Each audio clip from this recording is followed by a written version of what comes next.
In the 20th century, clouds were seeded by numerous countries around the globe with various chemicals to produce rain. China was just doing this over the summer in Beijing to make sure that there weren't any rain, that there wasn't any rain during the Olympics.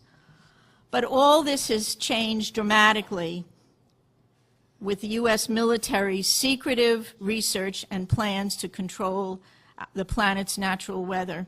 This has not been given very much press, and we have to remember that we have a corporate-owned press where 85% of radio, television, and print media is owned by 5 corporations.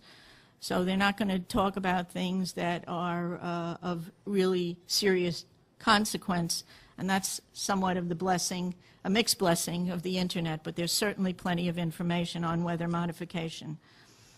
The Air Force is on record as saying, quote, they want to control the weather by 2025, and we are not talking about just seeding the clouds for rain. Weather modification means, quote, any activity performed with the intention of producing artificial changes in the composition, behavior, or dynamics of the atmosphere, unquote. And as of April this year, there are more than 150 different weather modification programs around the world. Since about 2000, the Department of Defense and the Department of Energy have been spraying the entire United States sky with a toxic brew of chemicals and other biologic agents. Do we have that? Can we do that? Just want to show you something. We have 2 different kinds of trails in the sky right now. One are called contrails. How many of you know what contrails are? Contrails are what have been around from the ends of planes since World War II. These are very, very short exhaust trails that usually evaporate within a few minutes. You just look up at the sky and you'll just see a jet, sometimes with 4 trails, but it evaporates pretty quickly. How many of you know what chemtrails are? Nobody.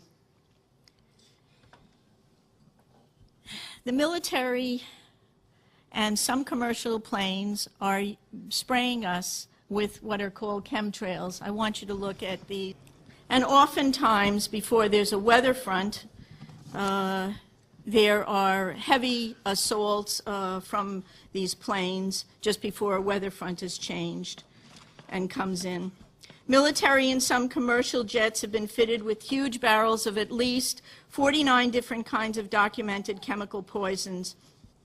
Among other documented ingredients in this toxic man-made clouds are pathogenic molds, fungi, weaponized viruses, and made in some places like the secret site at Fort Detrick, Maryland, which is supposed to be a cancer site, but there are a number of scholars and professors tracking this that have big questions about this.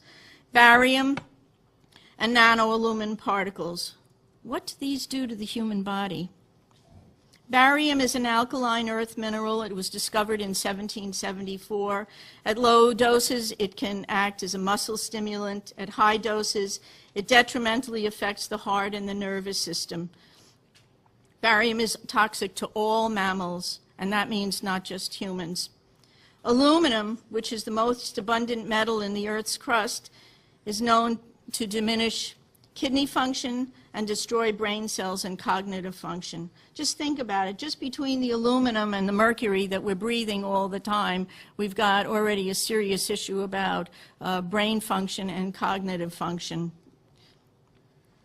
There is also documented evidence that the aluminum in chemtrails is released as nanoparticles, and that when they reach the Earth environment for wildlife, in lakes and streams, it's causing serious problems with wildlife there.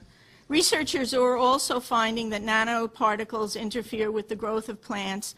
Nanotechnology is totally unregulated.